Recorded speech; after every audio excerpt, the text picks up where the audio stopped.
Hi, everybody. Chris Prue in the North Conway studios, and I am joined remotely by Nate Harvey of Great Glen Trails and the Mount Washington Auto Road, both up in Pinkham Notch, New Hampshire. Nate, thanks for joining us today, and we're going to talk about ways to cool off. It's summertime, it's hot, and you guys have a few options up there. Let's first talk about Great Glen Trails and a couple of the outdoor activity options you guys have up there. Yeah, well, I'm chilling right here in the office with no air conditioning. You're roughing it, man. You're roughing it. Big time. This is a first world problem. So at Great Glen, which is, 25 minutes from your studio down there near Schuler Park. So it's very close. Yep. We're across from the Mount Washington Auto Road. We're all same company. We've been doing really well with our bike rentals. Good way to get outside with the family, basically. You know, it's as easy as riding a bike, they say. And so is the reservation system, which has been going really well. So we moved to this online reservation system where you can pick the 2 or 4 hour slot that works better for you to be sure that your bikes are set. It's worked really well, and it's a little more COVID friendly because we can kind of meet you outside and you can just breathe the fresh air. And if you do come into the lodge to use the gift shop or restrooms or anything, we just ask folks to wear a mask, of course. Like, why wouldn't you? As that's what our staff is doing. So for the bike rentals, Chris, you can do kids bikes, trailers, adult bikes, cruiser bikes, fat bikes, all that stuff is available ahead of time online. And then the big thing this year has been the pedal assist e-bikes. Have you gotten on one yet? I haven't, and I've wondered how those work. So they're pedal assist. So do you still, it's not like a moped. Do you still actually need to crank the wheels? Yeah, so there's one chain ring basically up front, and then a bunch of gears in the back, 8 or 9 gears, and a battery pack built into the frame. And so when you take a pedal stroke, it gives you like more boost basically. And there's 3 or 4 different modes that you can go into depending on how steep the hill is or how much assistance you want. Wow. But you can get more trail done faster is really the way it rolls. Most folks will opt for the 2 hour for that. Wow. But we do offer it for a 4 hour slot too. So if you've ever wondered what it would be like to pedal a bike as an Avenger, this is it. Yes, it's a superhero red too. It's a Rosignol bike, but no, they've been going really well, and it's just kind of a easier way to. It's not cheating at all, which was kind of my initial thought. Like, why would I do that? I come in to do this for a workout, but you can still get a workout for sure. And let's talk a little bit about your trail system. You guys have acres and acres and kilometers of trails. You mentioned it's as easy as riding a bike, but really how easy that is up to you at Great Glen Trails. Yeah, the trails were laid out for cross-country skiing originally, and then we quickly figured out it doesn't snow here 12 months out of the year. So we offer trail passes too for folks to bring their own bike and helmet. Well, we rent the helmets too, but if you bring your own bike, it's only $10, and it's a good way to get the family outside and ride on some trails that you wouldn't see, traffic or vehicles on. They're very well maintained. It's a nice map, really nice layout, and the trails flow very well. On Tuesdays, folks are hanging out watching this, and they're around for the whole week or something. On Tuesday afternoons, we close the trails to general public, and we host the KONA race series. So that's a time trial basically on Tuesday afternoons, and come to a marked course. We've got kids that are 5 years old on Striders and people that are racing this faster than you can drive your car. So everything in between. And that's a really fun time. And it's probably one of the only events going on this summer, Yep. Because it's socially distanced. It's not a mass start. You just show up during a set time period during the day, and you can go out at your own pace, which is exactly what I do. We won't say what that pace is. We enjoy the scenery a little bit. We get a little bit of a sweat going, and then try to maybe better it by a few seconds the next week. So I am going to bring my socially distance yourself from the I'm going to bring my 13-year-old up for sure before this event series is done, because he hasn't had a taste of the full single track experience yet up at Great Glen. We've done a little bit, but I think he's ready for the Outback. Yeah, it's of that single track lies course.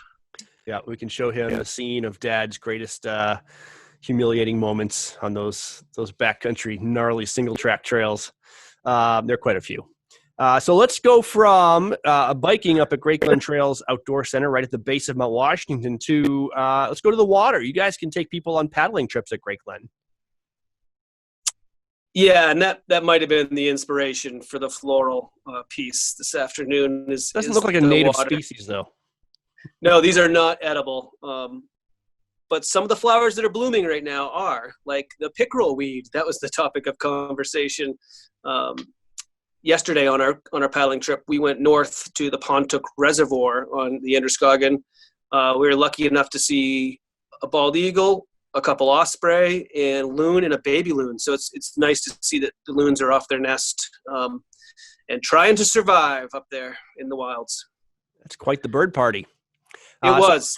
So what kind of paddling trips do you guys offer? You take people up north of the Notch to the Androscoggin, and is it family suitable? Is it something for the adventurous? What do you guys do? Yeah, so we do offer tandem kayaks for families that have kids, basically 10 and under. They generally wouldn't last on the trips that we do for the 2.5 hour spread of paddling. So they jump in the front of a tandem and assist parents in paddling. Usually they help.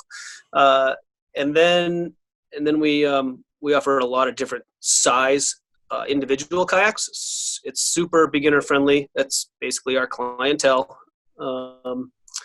And folks that just want to get out, relax, and sort of, as the tagline says on the billboard, Chris, closer to nature, away from the crowds. That's our gig. So we keep our group sizes really small. It's typically around 4 to 8 people in each group per guide. Once you get in here, everything's taken care of. We've got the river shoes, the dry bag, the life jacket, all that stuff. Just bring your mask and get ready for some sun.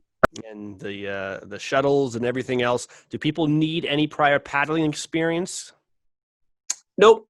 Just a bottle of water and a snack, and we kind of take care of the rest. It's I wouldn't say it's pampered, but it's catered for sure. Like it's a great trip, and I would advise people to head to our TripAdvisor to get some info about it, because all I've been seeing is 5 stars on our guides. They're doing a great job. And what's the process for signing up for that? Is that something they can do online, or should they call, or are there walk-ons? Yeah, any questions about like ages of your people in your group and could they handle it? We're absolutely here on the phone. But most people just book online, sign the waiver online, and show up 15 minutes to paddle time. We offer that guided wildlife trip 2 times a day. Yep. And so you can do it in the morning or the afternoon. And everybody always wants to know, what's my best chance of seeing a moose? Is it in the morning or the afternoon? And the moose don't care. No, The moose isn't looking at his watch, say, "Oh, time to make my appearance." It's 50-50 on that. Obviously, it's generally cooler in the morning, but you got to get up and get out of bed to make that happen, because we start at 8. Yep. We do offer too, Chris. There's a few of us that do whitewater instruction here, and that's usually a 1-day course. It's much more. It has a much more formatted approach to it, as far as getting people safely into some fun whitewater. And that one, we definitely need people to be 13 and up. Okay. Yeah, I imagine there's some more technique involved in whitewater and doing that safety, and you need some more time to educate everybody. That's more instructional than just probably going out and looking for a moose or a bald eagle and enjoying the nice flow of the Androscoggin River. And the other thing on that too is, one reason it's a full day is we're at the base of Mount Washington. It's not like we have whitewater running all day out behind the lodge here. We've got to drive to the venue, so that takes a little time too. Yep, absolutely. Let's talk a little bit about another option for staying cool this summer is some natural air conditioning. And for that, you can just head up an elevation. Yeah, so the Mount Washington Auto Road, right. And generally speaking, if the base temperature down here is 80 degrees, you can almost take off 25 to 30 degrees when you head up to the summit. It's over a 4,000 foot ascent from the base here. And so bring a sweatshirt on most days. Yeah. Even this weekend, I've seen forecasts for close to 90. So imagine it's going to be in the 60s up there. Yep, for sure. The other thing, Chris, on the Mount Washington Auto Road, unfortunately, the summit buildings, the observatory, and the state park, they're opening slowly. And actually, the state park, you have to make a reservation to go inside their building now. because they're really concerned with the amount of people in that space. Yeah. So I think that's through Reserve America. There's probably a link on the state park website or our website for that.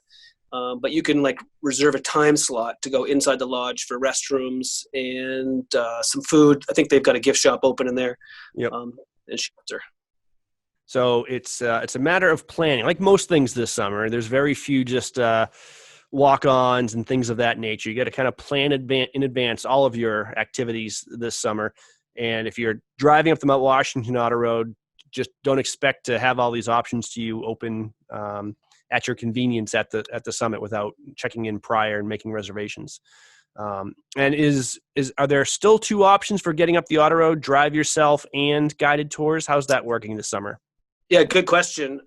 You do not need a reservation to drive yourself. You just roll up to the toll house, cash or credit. They make sure you have a safe car load as far as the weight in your vehicle. Make sure you have a low gear. And then they send you up and you get the bumper sticker. Wahoo, the bumper sticker. I wonder if I have that in my office. Any bumper stickers? I guess not. So then you could do the guided tour, which is in one of our stages with the mask, of course. And the guided tour is pretty good value. It's a 2-hour tour, half hour up. You get a half hour to an hour at the summit and then a half hour back down.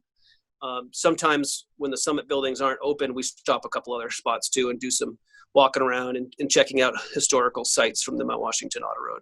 You absolutely have to have a reservation before you get here. We have very limited guided tours this summer.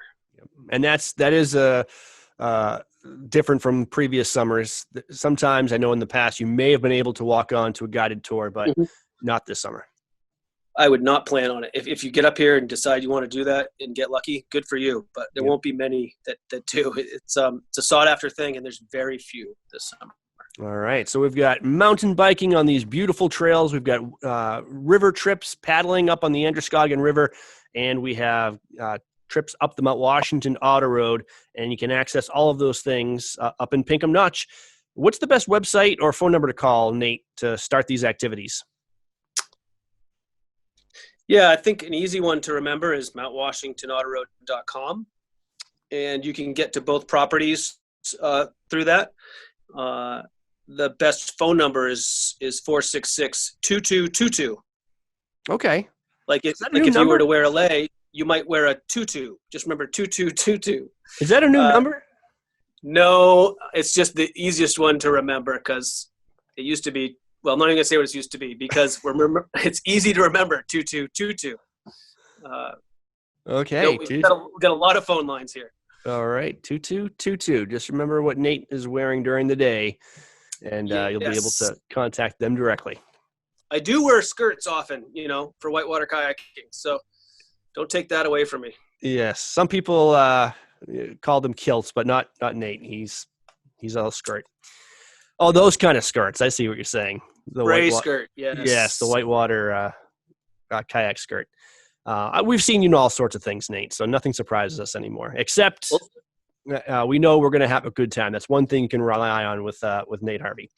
Nate, have we missed anything?